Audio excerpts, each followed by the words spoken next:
Alors le royaume des cieux sera semblable à 10 vierges qui, ayant pris leur lampe, allèrent à la rencontre de l'époux. 5 d'entre elles étaient folles et 5 sages. Les folles, en prenant leur lampe, ne prirent point d'huile avec elles, mais les sages prirent avec leur lampe de l'huile dans des vases. Comme l'époux tardait, toutes s'assoupirent et s'endormirent. Au milieu de la nuit, on cria, voici l'époux, allez à sa rencontre. Alors toutes ces vierges se réveillèrent et préparèrent leur lampe. Les folles dirent aux sages, donnez-nous de votre huile, car nos lampes s'éteignent. Les sages répondirent, non, il n'y en aura pas assez pour nous et pour vous. Allez plutôt chez ceux qui en vendent et achetez-en pour vous. Pendant qu'elles allaient en acheter, l'époux arriva. Celles qui étaient prêtes entrèrent avec lui dans la salle des noces, et la porte fut fermée. Plus tard, les autres vierges vinrent et dirent, Seigneur, Seigneur, ouvre-nous. Mais il répondit, je vous le dis en vérité, je ne vous connais pas. Veillez donc, puisque vous ne savez ni le jour, ni l'heure. Est-ce qu'on est en train de veiller nous-mêmes déjà aujourd'hui? Ça, c'est une grande question qu'on peut se poser. Est-ce que nous sommes en train de prier, comme le Seigneur l'a demandé à un moment dans Gethsémane à ses disciples, de veiller et de prier? Est-ce qu'on le fait? Ou est-ce qu'on vit notre vie de chrétien un petit peu tranquillement et on se dit que tout ce que la Bible prophétise, de toute façon, c'est encore pour loin. À l'époque, l'apôtre Paul, lui, il pensait que Jésus allait revenir. Alors on dit que nous, peut-être, Jésus reviendra que dans 1000 ans ou 1000 ans peut-être. Et donc, est-ce qu'on veille? Est-ce qu'on se prépare? Est-ce qu'on est tellement sûr que Jésus ne reviendra pas prendre son Église demain? Personne ne sait quand ça va arriver. Pourtant, un jour, le Seigneur va venir, va prendre son Église, et d'un seul coup, pouf, une grande partie de l'Église, ici peut-être, j'espère tout le monde en tout cas, va partir avec le Seigneur, et puis certains vont rester sur la terre, et vont se rendre compte que tout ça, c'était effectivement vrai. Puis plus tard, 7 ans après, ou beaucoup plus tard, on va dire, Jésus va poser ses pieds vraiment à Jérusalem, et là, le monde entier va le voir. Ça va tweeter, ça va Instagrammer, je ne sais pas comment on dit, ça va faire des SMS et dire, mais Jésus est vraiment là. Ça va être incroyable. Et il y aura une grande guerre à ce moment-là qu'on appelle Armageddon. On verra ça un petit peu en résumé tout à l'heure. Mais nous, avant que le Seigneur vienne nous prendre, est-ce que nous sommes endormis? Est-ce que nous sommes sauvés? C'est bien de faire peut-être le point à un moment dans notre vie. Ça fait plusieurs fois qu'on parle de réveil, et c'est peut-être pas par hasard. À nous de nous réveiller. Alors on va essayer d'expliquer un peu cette parabole des 10 vierges qui est souvent comparée à l'Église. Alors ça n'a rien à voir avec l'Église, on peut en tirer des leçons, on va le faire, mais c'est à replacer absolument dans un contexte. Déjà, la définition d'une parabole, qu'est-ce que c'est qu'une parabole? J'ai pris une définition, c'est l'une des méthodes de l'art oratoire illustrant une vérité morale ou religieuse par une comparaison tirée de la vie courante. Il n'y a pas de limite stricte entre la parabole, la similitude ou la métaphore par exemple, mais ces derniers sont plus courts. Le but d'une parabole était une méthode en fait pédagogique de Jésus. Il indique lui-même pourquoi il parlait en parabole. Il n'y a pas besoin d'aller chercher plus loin, afin de révéler la vérité à ceux qui avaient l'esprit ouvert et le cœur assoiffé. Et beaucoup écoutaient Jésus, mais vraiment avec un vrai intérêt, et comprenaient ou demandaient au moins les explications de la parabole. Deuxième cas, afin de cacher la vérité à ceux qui étaient fermés et qui avaient le cœur endurci. Ils ne comprenaient pas ce que le Seigneur leur disait, et puis ne cherchaient pas plus forcément les explications. Voilà en résumé ce que c'est une parabole, c'est une histoire, mais qui a toujours une leçon. Dans une parabole, on ne va pas chercher tous les détails. Là, les 10 vierges, on pourrait aller chercher dans les vêtements, on pourrait aller chercher dans la coiffure. C'est pas ça une parabole. C'est une histoire et on n'en tirer qu'une seule leçon qu'il faut prendre très au sérieux. Si vous avez déjà lu Matthieu 24, vous savez qu'on parle de la tribulation, donc des temps de la fin, avant que Jésus revienne, pendant ces 7 années. Ça, c'est dans l'Apocalypse, on va commencer à l'étudier le vendredi soir, où il va y avoir des choses terribles qui vont tomber sur ce monde, et puis l'Antichrist qui va monter, qui va se prendre pour Dieu, et puis les gens vont l'adorer. Comme je dis souvent, Jésus il est venu, il a dit « Je suis Dieu, je suis vraiment le chemin, la vérité et la vie », et les hommes, qu'est-ce qu'ils ont fait? Ils l'ont crucifié. Satan arrive, il dit « Je suis Dieu », et tout le monde l'adore. On est curieux, quand même, en tant qu'être humain. Et là, c'est ce qui se passera. Donc, quand on commence le chapitre 25, il est dit « Alors ». Donc, c'est vraiment à mettre en relation avec le chapitre 24, et donc on se place dans une situation, dans un contexte, et donc la parabole du 10 vierges, le contexte, c'est à la fin de la période de tribulation. Et ça n'a rien à voir avec l'Église, puisque l'Église est déjà dans le ciel, normalement, puisqu'elle est enlevée avant la tribulation. Donc déjà, on essaie de mettre le cadre et le contexte. La parabole évoque aussi le royaume des cieux avant le retour de Jésus. Souvent, les paraboles parlent du royaume des cieux ou du royaume de Dieu. Et là, ça nous fait une espèce de portrait, j'ai envie de dire, de mélange de ce qu'il y aura comme croyants. Je les appelle plus chrétiens, puisqu'ils ne sont plus de l'Église. Mais il y aura des croyants qui sont vraiment croyants, nés de nouveau, etc., dans l'Assemblée, on appellera ça Église. Mais il y aura aussi, un peu comme aujourd'hui, des gens qui se croient croyants, religieux, et qui croient suivre le Seigneur, mais un mélange qui existe depuis toujours, en fait. Hein. Ça existe aussi dans l'Église aujourd'hui.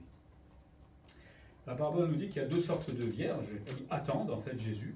Hein, les religieux, que ce soit musulmans attendent quelqu'un, ils ont une espèce de messie à eux, les juifs attendent leur messie encore. Tout le monde attend quelqu'un, hein, mais ça ne veut pas dire qu'on attend la bonne personne, et qu'on est prêt aussi pour cela. Là, on voit deux sortes de vierges. D'abord, globalement, qui sont ces vierges? Alors peut-être des gens, hein, on parle vraiment dans le contexte de mariage, hein, puisqu'on va revenir là-dessus, des gens qui étaient au service de l'époux, de l'épouse, qui aidaient peut-être pour préparer le mariage. Enfin, ça peut être des voisins, des voisines, enfin bon, c'est juste une image. Hein. Il ne s'agit pas forcément des demoiselles d'honneur qui accompagnaient souvent les mariages, mais enfin au sens actuel de notre terme aujourd'hui. Hein. Mais c'était des personnes qui étaient là, qui attendaient l'époux, et peut-être pour l'escorter hein, à la fin de la cérémonie. On fait vraiment un parallèle entre le mariage juif à ce moment, à l'époque, avec cette parabole. On rentrera un peu plus en détail tout à l'heure. On voit qu'il y a deux groupes qui se distinguent. Il y a des vierges sages. Alors elles ont pris de l'huile pour leur lampe. Elles ont fait des réserves aussi. Elles ont été sages, hein, prévenantes, au cas où. Puis nous avons les folles qui n'ont pas pris d'huile et qui se sont endormies tranquillement en attendant l'époux. Deux états, j'ai envie de dire, chez les croyants. Hein, certains qui sont prêts, pensent un peu même à l'avenir, et d'autres qui vivent tranquillement leur vie, qui ne sont pas forcément sauvés non plus. Alors, la question, puisqu'il va falloir les replacer dans le contexte de la tribulation, hein, qui sont ces vierges? On l'a dit, on est à la fin, on pourrait dire, de la période de tribulation de 7 ans. Alors, une fois que l'Église est enlevée, on commencera, alors peut-être pas forcément tout de suite, cette période de tribulation, et là aussi, des gens vont se convertir. Certainement, ceux qui ne sont pas enlevés dans l'Église et qui voient que l'Église a été enlevée, ça va faire un petit choc quand même. Hein. Tu arrives le matin à l'Église, il n'y a plus personne, et tu apprends que beaucoup de chrétiens ont été enlevés, et pas toi. Ça sera un peu dommage. C'est pour ça qu'il faut réfléchir et veiller. Donc on est à la fin de la période de tribulation. Donc il ne s'agit pas de chrétiens ou de l'Église, mais de croyants. Je ne sais pas comment on les appellera à ce moment-là, hein, puisque l'Église a été déjà enlevée. Et en fait, ces vierges concernent tout simplement les Juifs, hein, avant ou au retour de Christ, pendant la période de tribulation, mais aussi au retour de Jésus. Pourquoi? Parce que ce sont en fait les amis de l'époux. Hein, et en fait, les amis de l'époux qui attendent l'époux justement pour les noces, en fait, on retrouve cette expression plusieurs fois dans le Nouveau Testament, et par exemple Jean-Baptiste, qui lui-même s'est comparé à l'ami de l'époux. Jean-Baptiste était juif. Il dit en Jean 3, 29, « Celui à qui appartient l'épouse, c'est l'époux. Mais l'ami de l'époux qui se tient là, donc c'est Jean-Baptiste hein, lui-même, et qui l'entend éprouve une grande joie à cause de la voix de l'époux. » L'époux, c'est Jésus, évidemment. Aussi, cette joie qui est la mienne est parfaite. On voit dans d'autres textes, le rôle par exemple de Jean-Baptiste, c'est de préparer Israël pour sa rencontre avec le Messie, puis de s'effacer devant leur joie. Hein. Paul va reprendre les mêmes images dans 2 Corinthiens et Éphésiens. Jésus compare même ses disciples à l'ami de l'époux. Hein, Jésus, alors c'est dans Matthieu 9, 15, Jésus leur répondit, « Les amis de l'époux peuvent-ils s'affliger pendant que l'époux est avec eux ?» Quand il dit les amis de l'époux, c'était les disciples juifs, tous les juifs qui étaient là à ce moment-là. Hein. Les jours viendront où l'époux leur sera enlevé, alors ils jeûneront. Donc, qui sont ces 10 vierges sages et folles? C'est les juifs. Une partie était convertie, une autre partie se croyait convertie. Comme aujourd'hui, hein, c'est exactement la même chose du judaïsme. Ils attendent leur Messie, ils croient qu'ils sont vraiment là, mais c'est pas. Voilà, on a le contexte, on a identifié qui sont ces personnes. Alors que symbolisent ces 10 vierges? Les 5 vierges sages, elles représentent les vrais disciples de Christ, tout simplement. Hein, ceux qui ont donné leur vie, qui se sont convertis, nés de nouveau, et qui suivent Jésus-Christ hein, pendant cette période de tribulation. Et croyez-moi que ça ne va pas être facile, parce que d'après ce qu'on lit dans l'Apocalypse, vous croyez en Christ, vous êtes mis à mort, hein, c'est vite fait. Donc, vaut mieux peut-être être enlevé avec l'Église avant. Mais bon, certains vont se convertir pendant cette période. Vous allez voir tellement de catastrophes et de choses qui vont tomber sur la terre. Il y a des gens qui vont dire, oui, mais Dieu existe certainement, parce que c'est pas possible tout ça. Donc, ce sont les vrais disciples de Christ, des Juifs, qui se convertissent, hein, qui attendent vraiment, mais vraiment le Messie. La preuve, elles se préparent, hein, c'est 10 vierges, elles ont préparé l'huile, on en parlera après, ce que c'est que l'huile. On a les 5 vierges folles, hélas, qui représentent aussi des juifs qui espèrent dans un Messie, mais qui ne sont pas convertis, ou qui vivent une foi, entre guillemets, de façon religieuse, comme beaucoup de gens dans ce monde aujourd'hui. Hein. Toutes les grandes religions, c'est de la religion. J'ai discuté encore avec un musulman cette semaine, mais il mange du porc, il vit sa vie, et il se dit musulman. Quoi. Complètement en contradiction avec ce qu'il pense, soi-disant. Je ne sais même pas si c'est de quoi il parle quand il dit être musulman. Mais voilà, on vit sa vie en tant que religieux et on se dit que tout va bien et peut-être que vous, le Seigneur, enfin Dieu ne punira pas. Eux n'ont pas reçu le Saint-Esprit tout simplement, ils n'ont pas été régénérés. Mais comme au temps de l'Église, hein, vous vous souvenez de la parabole du bon grain et de l'ivraie, c'est très difficile de différencier. Dans une Église, on ne sait jamais qui est vraiment... Enfin, si, normalement, on voit quand même des signes quand quelqu'un est vraiment né de nouveau, mais certains le disent qu'ils sont nés de nouveau et ne le sont pas forcément. Et ça sera séparé à la fin. Là, on parle plutôt des nations, mais ça se fera à la fin. Pour chacun d'entre nous, nous savons où nous en sommes normalement avec le Seigneur. Et j'espère que vous êtes au clair avec cela. Mais ces vierges folles, elles s'abusaient elles-mêmes d'être des croyants. Au retour de Jésus, il va y avoir des séparations. Quand Jésus va poser ses pieds, il va y avoir Armageddon, une grosse guerre entre l'Antichrist et 10 rois qui vont venir se battre contre Jésus. Et après cette bataille que Jésus va remporter, de toute façon, il va y avoir 2 grands jugements qui vont avoir lieu. D'abord, Christ va prendre les nations, tous ceux qui ne sont pas juifs, et va les juger. Ils seront comparés dans Matthieu 25, c'est un peu plus loin, à des brebis et des boucs. Et là, il y aura parmi les nations certains qui se sont convertis, on verra sur un schéma à la fin, et certains qui n'acceptent pas Christ dans leur vie. Alors je pense qu'il y aura plus qui n'acceptent pas que ceux qui vont accepter Jésus. Donc il y aura ce premier jugement des nations, puis Dieu va prendre les Juifs à part. Pourquoi ? Parce que c'est le peuple élu. D'accord ? Mais ils vont être aussi jugés en tant que nation élue. On voit ça dans Ézéchiel, dans Zacharie. Et là, c'est pareil. Ceux qui sont vraiment sauvés entreront dans le millénium, et ceux qui ne sont pas sauvés partent pour l'enfer. Hélas, c'est bien triste. Alors, autant les nations, j'ai envie de dire, c'est presque excusable, dans le sens où on est comme ça, on entend parler de l'évangile, mais le peuple juif a un sacré passé. Et je pense que le jugement va être beaucoup plus sévère pour eux que pour les nations. Enfin bon, de toute façon, être jugé, c'est l'enfer. Si on n'est pas croyant, c'est l'enfer. Hélas, c'est la même chose pour chacun. Et donc, ces folles n'entreront pas dans le millénium. Le millénium, c'est juste au moment où Jésus revient, il y a la bataille d'Armageddon, il y a ces jugements, et puis on rentre dans une période de 1000 ans où Jésus va régner sur la terre, justement, parfaitement. Vous n'aurez plus aucun problème. Enfin, nous, on est déjà ressuscités, c'est dommage, mais... Enfin, non, c'est pas dommage. Non, c'est bien. Je sais plus. Mais bon. Là, j'aurais voulu vivre avec un président qui s'appelle Jésus-Christ, non ? Ça serait quand même mieux. Enfin, on dit oui, peut-être qu'on serait peut-être aussi déçus, parce qu'on a nos habitudes. Je ne sais pas si on est toujours correct avec nos impôts, enfin j'espère. Mais oui, Jésus, lui, il est juste, impeccable. Ça va être pendant 1000 ans comme cela. Et en plus, Satan est lié pendant ce temps-là. Donc ça va être un temps de paix au départ, en tout cas, mais après, de nouvelles générations vont venir et vont s'opposer tout doucement à Christ pour une grande bataille à la fin, à Gog et Magog. Les symboles, les lampes. Alors, il ne faut pas chercher loin non plus. Le mot lampe parle plutôt de flambeau. Vous savez, c'était les bâtons qui avaient un tissu avec imprégné d'huile et on éclairait ça, surtout pendant quand il y avait un mariage. On escortait en fait le cortège, et donc on avait notre petite bâton et on faisait de la lumière. Dans la parabole, ça symbolise peut-être la profession de foi, qu'elle soit vraie ou fausse, puisque chacune avait des lampes, mais soit elles étaient vraiment régénérées, ces vierges, soit elles ne l'étaient pas, soit elles étaient nées de nouveau, ou elles n'étaient pas. On pense que c'est la profession de foi. Il y a beaucoup de gens qui disent « je crois en Dieu », c'est une profession de foi. Mais croire en Dieu, c'est lui obéir. Si je dis « je crois en Dieu » mais que je ne lui obéis pas, par exemple d'être sauvé, ça ne sert à rien de croire en Dieu, hélas.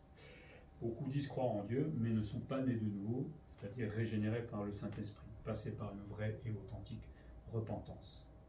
L'huile, il y a beaucoup de débats, alors beaucoup de fois l'huile est employée dans l'Ancien Testament et dans la Bible en général comme étant le symbole du Saint-Esprit. Mais dans la parabole, on voit qu'à un moment, les vierges folles en demandent aux sages. Est-ce que vous avez déjà réussi à donner le Saint-Esprit à quelqu'un qui vous le demande ? C'est ça le grand problème avec l'huile. Hein, c'est qu'à un moment, les folles, elles se rendent compte qu'elles n'en ont pas assez, elles demandent aux sages, donnez-nous de l'huile, mais je ne peux pas te donner le Saint-Esprit. C'est impossible. Donc ça reste encore en suspens de savoir qu'est-ce que c'est vraiment que l'huile, bien qu'à un moment, les sages vont leur dire, mais allez en acheter. Donc elles considèrent qu'elles ne peuvent pas donner la nouvelle naissance, mais elles disent que vous pouvez vous repentir éventuellement. Mais ça sera trop tard, hélas, pour ces vierges folles, puisque la porte sera fermée, comme on verra ça tout à l'heure. Mais aujourd'hui, la porte va être ouverte encore, on entend l'évangile partout, vous allez sur Internet, partout on entend parler de Dieu. C'est impossible de dire que je ne savais pas. Vous êtes peut-être dans une forêt en Amazonie, perdu, je ne sais pas où, mais... Et encore là. Même là, le Saint-Esprit peut venir chez quelqu'un le convaincre. Donc, on n'a pas d'excuse. Et elle devait se préparer comme les autres. Donc, au moins, l'huile ici semble nécessaire dans cette parabole au salut, puisque celles qui en avaient ont pu entrer à travers la porte pour les noces. Donc, au moins, il a le sens de salut, le symbole de salut. Mais comme le salut est lié aussi au Saint-Esprit, pourquoi pas. L'attente, le symbole de l'attente, puisque l'époux tardait. Hélas, aujourd'hui aussi, on se dit, mais qu'est-ce qui fait le Seigneur, non? Vous voudriez qu'il vienne quand? Tout de suite. Tout de suite? T'as pas envie d'aller bosser, toi, demain, Non. Moi aussi.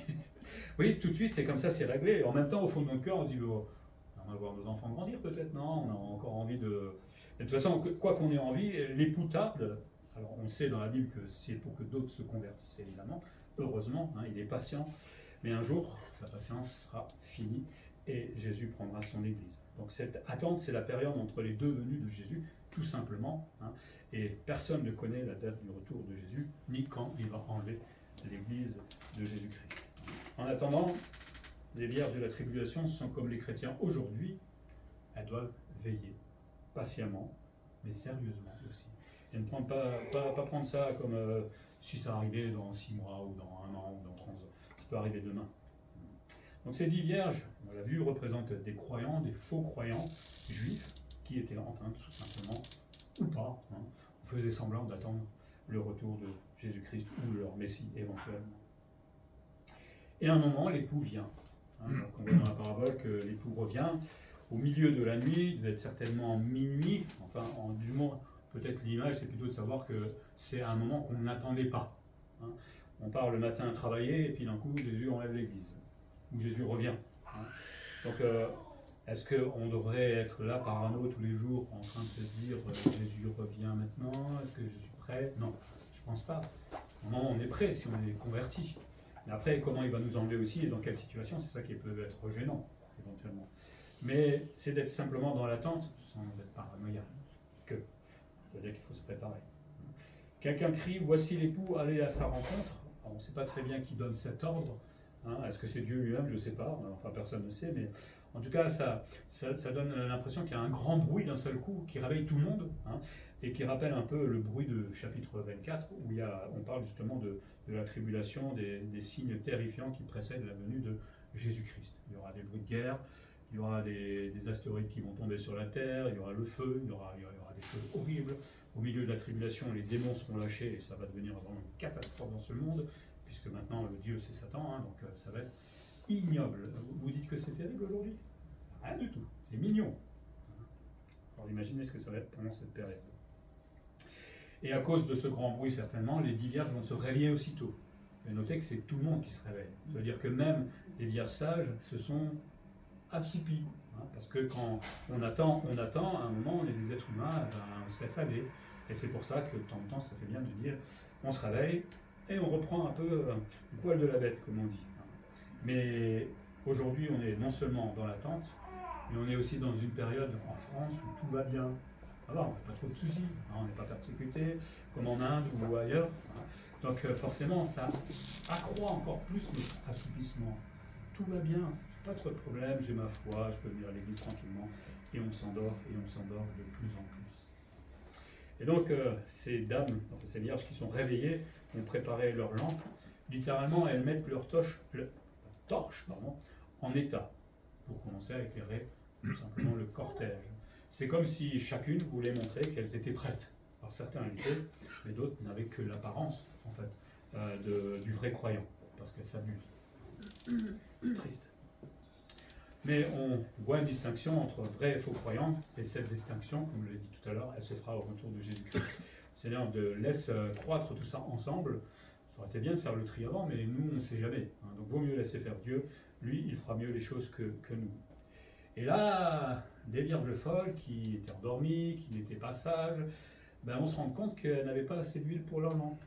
Elles n'étaient pas prêtes. Elles n'étaient pas nées de nouveau. Elles ne s'étaient pas repenties. Elles avaient vécu religieusement jusqu'à présent. Et elles vont se rendre compte que c'était pas ça qu'il fallait. Ça va faire des chocs quand même dans beaucoup de cœurs qui croyaient vraiment suivre Dieu, entre guillemets, avec la religion. On n'a jamais lu la Bible, je pense aux catholiques en France pour la plupart, qui ne savent même pas ce que c'est que Dieu, hélas, et qui pourtant croient être sauvés parce qu'on leur ment, hélas. Alors ces vierges folles vont commencer à paniquer et vont demander aux sages, donnez-nous, vous qui avez de l'huile, mais les sages vont dire, et leur conseil, mais non, on ne peut pas vous donner, allez en acheter pour ceux qui en vendent, chez ceux qui en vendent. Et on voit bien, là, comme je disais tout à l'heure, le fait d'aller acheter, c'est peut-être le conseil de ces sages de dire aux folles, mais convertissez-vous, vous auriez dû vous convertir. Alors on pourrait dire, mais les vierges sages, mais elles ne sont pas sympas quand même avec les vierges folles. Elles sont méchantes. Pourquoi elles ne leur donnent pas de l'huile? On a l'impression qu'elles sont un peu égoïstes. Comme on a dit, si l'huile est synonyme de salut, c'est personnel.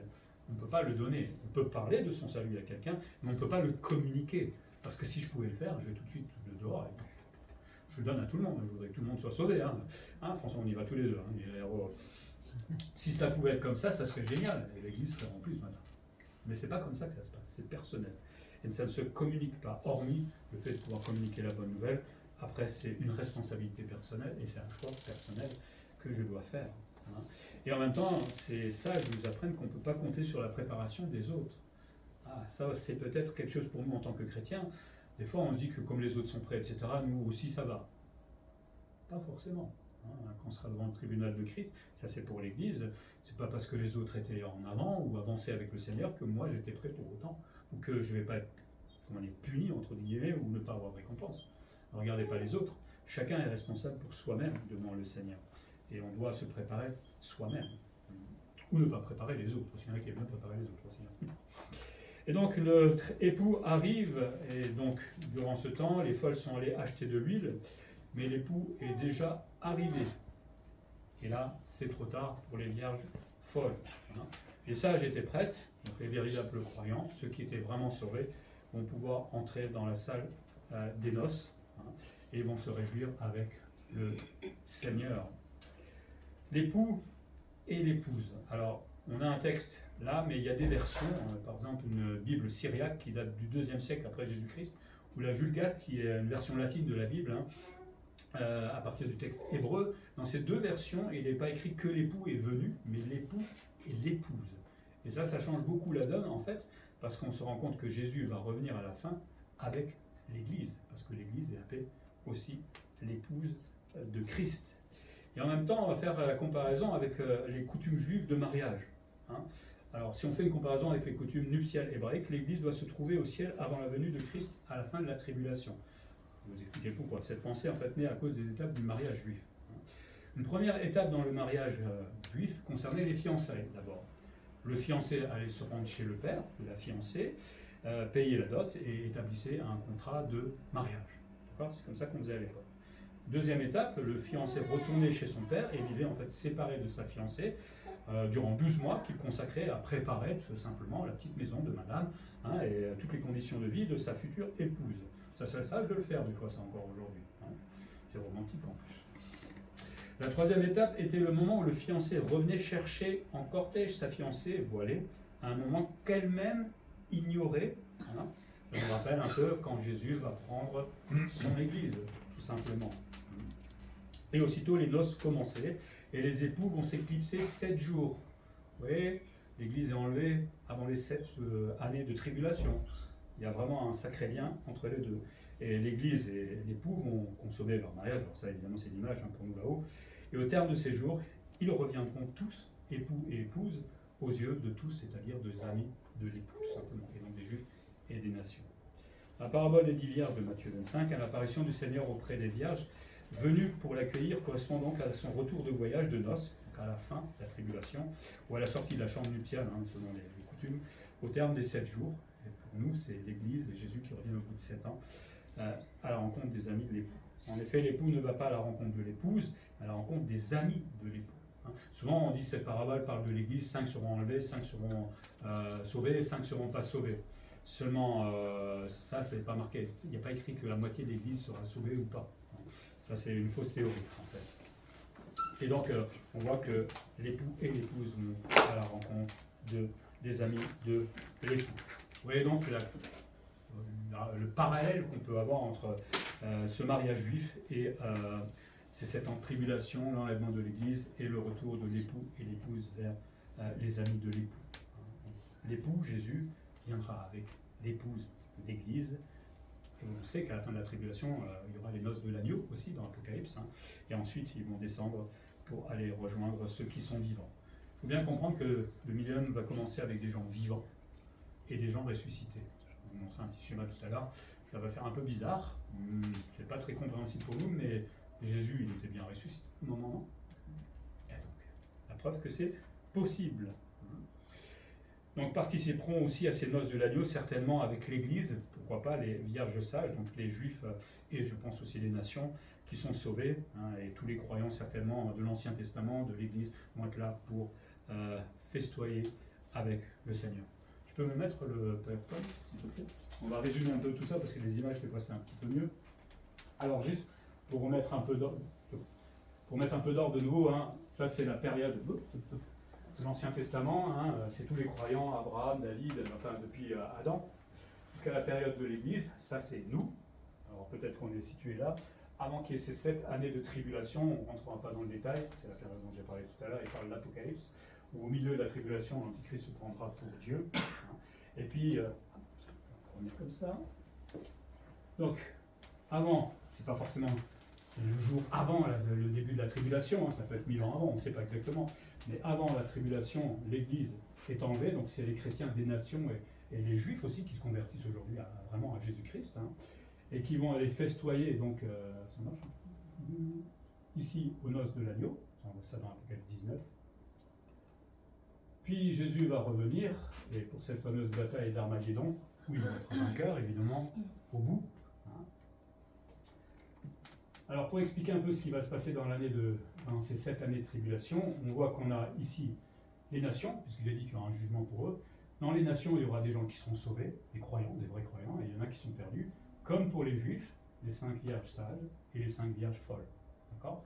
Je les sépare pourquoi ? Parce qu'on avait dit tout à l'heure qu'il y aura un jugement pour les nations, c'est très clairement dit dans la Bible, et puis il y aura un jugement distinct pour les amis de l'époux, justement, pour les juifs, simplement. Et donc j'ai mis des flèches, ceux qui sont, les folles vont aller en enfer, celles qui sont sauvées vont certainement, on ne l'a pas vraiment dans la Bible, mais certainement que vont festoyer avec nous, peut-être là-haut, je ne sais pas, on verra bien ça. Et c'est pareil pour les nations, ceux qui ne sont pas sauvés vont aller en enfer, et certains vont être sauvés pendant la période de tribulation.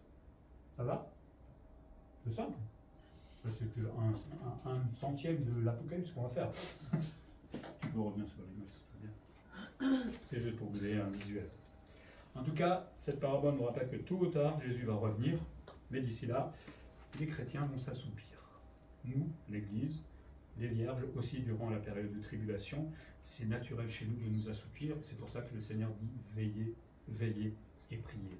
C'est pas grave si on s'endort de temps en temps, mais il faut que. Des fois, moi, quand je fais ma sieste, un coup, je sais pas pourquoi, je me réveille d'un seul coup. Il faudrait que nous-mêmes, spirituellement, de temps en temps, on se réveille pour repartir de plus belle. D'où l'appel très sérieux de Jésus à veiller. Veiller pourquoi? Pour être prêt à rencontrer Christ. Parce que dans la parabole, la porte des noces va se fermer. Et c'est terrible l'image. Une fois que l'époux va arriver, une fois que les vierges sales seront dans la salle, cette porte sera fermée à tout jamais. Vous pourrez aller taper comme vous voulez, vous ne pouvez plus rentrer là-dedans. Et ça rappelle le caractère irrévocable et solennel du trop tard de Dieu. Quand Dieu dira à des gens, c'est trop tard, vous ne pouvez plus rien faire. Vous avez eu le temps, vous avez eu suffisamment de personnes qui m'ont parlé de ça. Moi-même, avec le Saint-Esprit, je suis venu convaincre le monde, puisqu'il convainc tout le monde. Si vous n'avez pas voulu, maintenant c'est trop tard. Et dans la tête souvent de même des croyants, où beaucoup de gens, on se dit, mais Dieu est tellement amour qu'il rouvrira la porte. Non, il ne la rouvrira jamais. Et c'est ça qui est terrible en fait dans cette parabole. La porte sera fermée. Elle a été assez ouverte et suffisamment longtemps par Dieu. Donc à un moment, ce sera la fin. Et ça, il s'est à prendre très au sérieux. Et à un moment, ce sera impossible de changer d'attitude, comme nous rappelle Hébreux 9, 27. Et comme il est réservé aux hommes de mourir une seule fois, après quoi vient le jugement. On a envie, parce qu'on se dit que ce Dieu d'amour, mais c'est pas possible que tous ces gens vont aller en enfer, qu'ils vont souffrir, etc. On a envie d'arranger souvent ça. C'est pas à nous de faire d'arranger ça. Dieu est juste quand il fait ça. D'accord ? Notre justice à nous, elle est humaine, elle est pleine de sentiments et qui s'égare bien souvent. Mais un jour, ça sera trop tard. C'est aujourd'hui, dit la Bible, le jour du salut. C'est aujourd'hui. Après, ça sera trop tard. Donc trop tard pour nos chères vierges folles, parce qu'elles vont revenir certainement complètement exténuées et vont crier à Dieu, au Seigneur, mais laisse-nous entrer aux noces. Ça rappelle Matthieu 7, 22 à 23, où il dit « Plusieurs me diront ce jour-là, Seigneur, Seigneur, n'avons-nous pas prophétisé par ton nom? N'avons-nous pas chassé des démons par ton nom ?» C'est dire combien ils étaient religieux. Et n'avons-nous pas fait beaucoup de miracles par ton nom? Alors je dirais ouvertement, il est sévère le Seigneur. Je ne vous ai jamais connu, retirez-vous de moi, vous qui commettez l'iniquité. Il n'y a aucun sentiment là-dedans. Voilà. Avec tout l'amour de Dieu qui était là jusqu'à présent, mais à un moment, l'amour de Dieu est aussi juste et rend sentence, tout simplement. Ça sera des moments terribles pour beaucoup de gens. Ça nous rappelle aussi qu'il y a beaucoup d'appelés, mais peu d'élus. Beaucoup de gens se croient sauvés. Et j'espère que nous, ce n'est pas le cas, qu'on est réellement nés de nouveau, qu'on ne s'abuse pas soi-même, et qu'on fasse partie de ces élus comme on a chanté tout à l'heure. Il y aura certainement de vraies repentances aussi au retour de Jésus, puisqu'il est dit dans Zacharie qu'une partie d'Israël va se convertir, parce que le Messie va arriver, et ils vont le reconnaître. Pourquoi ? Il y aura les marques dans ses mains, sur le côté, dans les pieds. Donc, quelques juifs, alors peut-être un tiers, peut-être de la population juive va se convertir et va accepter le Messie. Donc ça va être une belle journée, j'ai envie de dire, de conversion de ces gens qui ont rejeté le Christ depuis tant d'années et qui là, d'un seul coup, vont l'accepter. Il va y avoir des grincements de dents aussi, de pleurs, parce que vous vous rendez compte d'avoir lutté pendant plus de 2000 ans, 3000 ans, d'avoir refusé Jésus comme le Messie, et après la culpabilité de se dire, c'est nous qui l'avons crucifié, c'était vraiment le Fils de Dieu. Ça va être terrible quand même. Mais bon, le Seigneur pardonne à celui qui se repent sincèrement. Donc la leçon, je pense, de cette parabole est à prendre très au sérieux, et Jésus le dit. Veillez donc.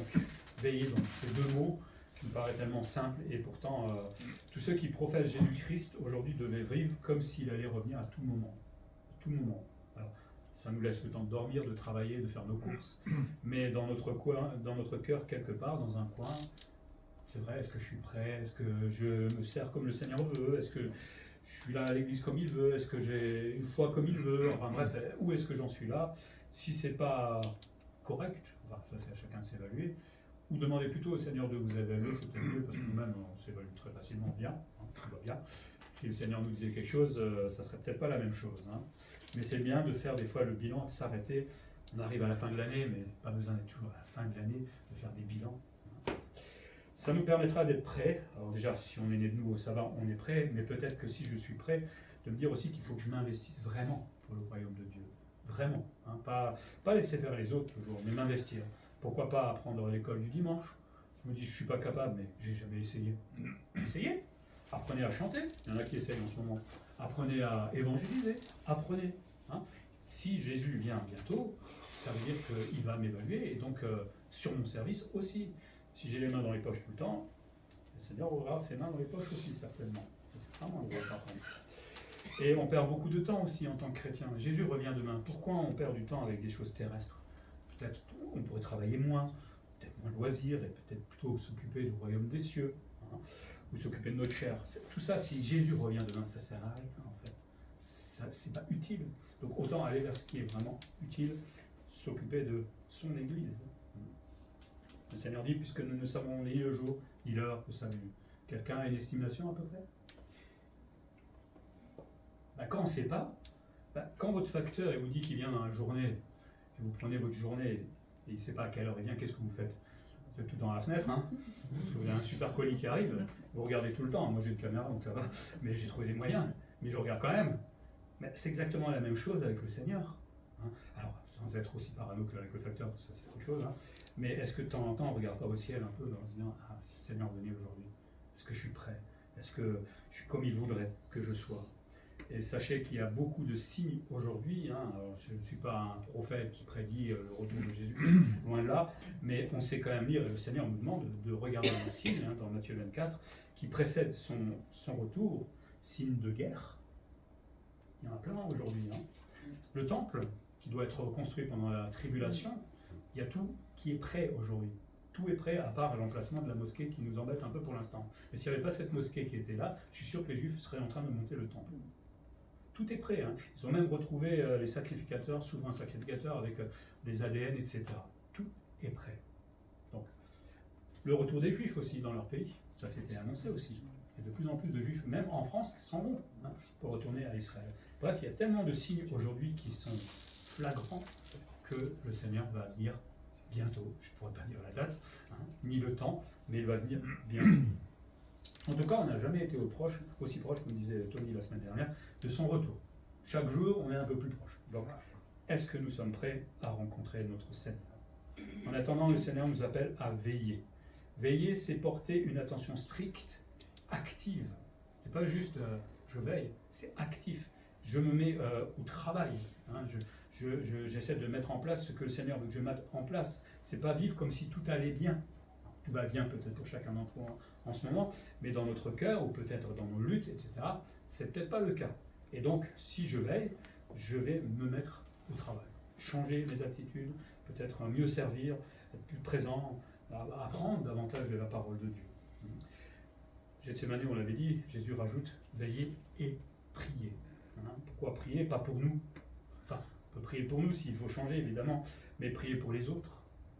Alors, prier pour nous dans le sens où on soit prêt aussi, peut-être, il y aura aussi des tribulations avant même que commence la période de tribulation, mais il y aura peut-être des moments difficiles, donc il faut nous tenir prêts. C'est pas au moment où ça va arriver que vous serez prêts. Si on a les mains dans les poches aujourd'hui, ça ne marchera pas. Vous allez vite vous faire manger, entre guillemets. Moi aussi, si je ne me tiens pas. Mais priez aussi peut-être pour ceux qui ne connaissent pas le Seigneur, parce que leur destinée, elle est absolument effroyable. Et donc, si on a un peu de compassion pour nos collègues, nos amis, nos voisins, on essaye. Après, ils ont leurs responsabilités, évidemment, hein, mais on essaiera de leur parler de la bonne nouvelle et du royaume de Dieu. Sommes-nous sauvés? Sommes-nous prêts à rencontrer le Seigneur qui sera le juste juge et qui établira des jugements parfaits sur cette terre, même si c'est effrayant à nos yeux? Mais ça, c'est notre Dieu qui nous aime, mais qui reste juste aussi. Pour terminer, est-ce que nos lampes sont prêtes, remplies d'huile? On va revenir dans cette parabole. C'est-à-dire, est-ce que vous êtes sauvés? Est-ce que vous êtes nés de nouveau? Je le pense pour chacun ici. Hein. Mais en tant que chrétien, il est bon de faire le bilan, comme on l'a dit. Est-ce que je suis un vrai chrétien ou est-ce que je suis un religieux qui s'abuse? Il y en a tellement dans l'Église de Jésus-Christ, hélas. Est-ce que je suis un vrai chrétien et que le Seigneur approuve dans ma manière d'être? Hein? Ça aussi, on peut se poser la question. Qu'en pense Dieu? Qu'est-ce que Dieu pense de moi? Demandez-lui. Je ne sais pas comment il vous répondra. Ou comment il vous convaincra qu'il y a peut-être à faire mieux. Hein. En attendant, il faut le veiller.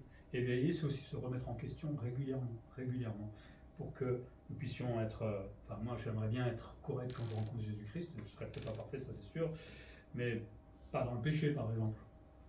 C'est un peu dommage. Il nous reste du temps encore. Peut-être 10 minutes, 15 minutes, 20 minutes, 2000 ans, j'en sais rien. Mais il nous reste du temps pour nous préparer à ce retour. Et donc ça commence aujourd'hui. Hein. Alors réveillons-nous. Envie de vous réveiller? La semaine a été dure. Hein. Non, mais réveillons-nous spirituellement, pas dormir. Hein.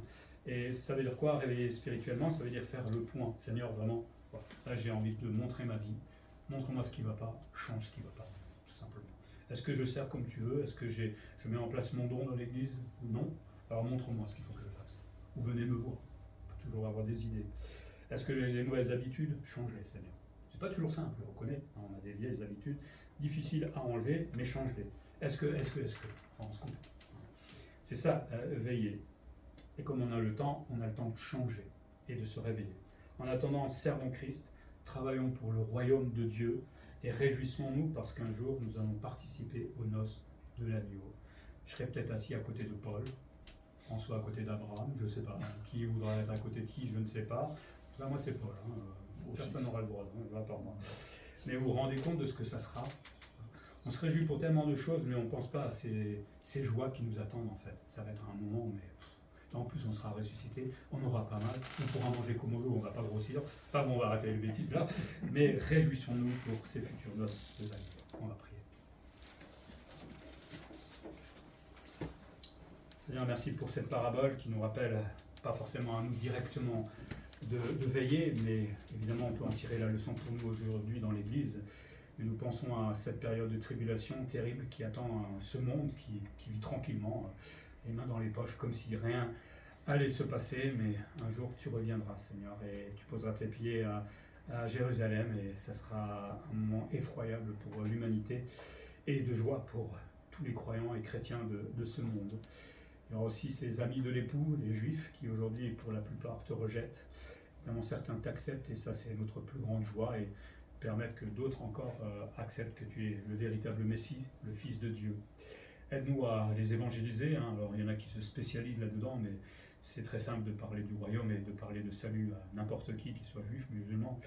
Mais aide-nous à pouvoir parler autour de nous encore de cette bonne nouvelle, Seigneur. Pour nous, en tant qu'Église, nous sommes aussi appelés à veiller, à prier aussi, Seigneur, et fais le bilan dans chacune de notre vie, peut-être, pour que nous nous réveillions, pour que nous nous mettions vraiment à veiller de façon active, et que nous soyons là où toi tu veux, que nous fassions ce que tu veux, Seigneur, pour n'avoir pas à rougir le jour où toi tu reviendras, Seigneur. Merci de l'avenir que tu nous réserves. Je crois qu'on ne méritait absolument rien de tout cela, et pourtant tu nous donnes le salut, ces noces de l'agneau, un paradis, enfin, une terre nouvelle. Bref, tellement de belles choses qui nous attendent. Apprends-nous à méditer là-dessus, et plutôt qu'avoir un regard vers les choses de la terre. Que ton nom soit glorifié, comme dit la Bible, viens Seigneur, viens.